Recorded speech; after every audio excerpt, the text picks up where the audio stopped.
Everyone, this is Tim from YourSix Studios. Today in this video, I'm going to show you how to free up some storage space without actually deleting any apps. So the easiest way to see the breakdown of what you have on your phone is if you go up to settings and scrolling down to device care.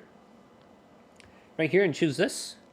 And this is going to give you a breakdown, if you go to storage right here, of what's on your phone. So you kind of know what to focus on to delete.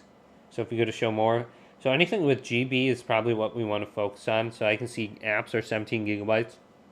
And then images and everything else is MB, which is a lot smaller.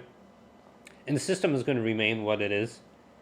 And then I can swipe to the right to go to my SD card. And on my SD card, I can see I have 10 gigabytes worth of videos.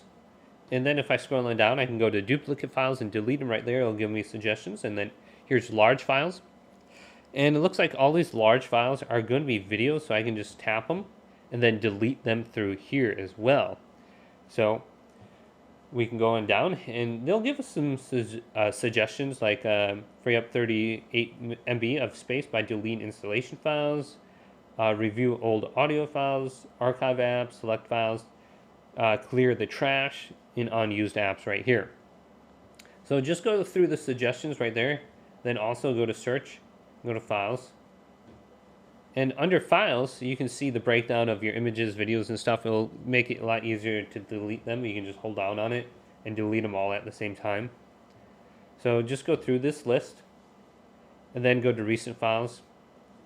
Now make sure you go to the trash can too, and you delete everything out of your trash can, because when you delete it, it's not actually deleted from your phone until you delete it from your trash can. So you're not going to be able to free up that storage space until it's gone from the trash can. So you might have think you did a lot of stuff until you actually try to download something and you don't have free space available. Make sure you delete things from your trash can.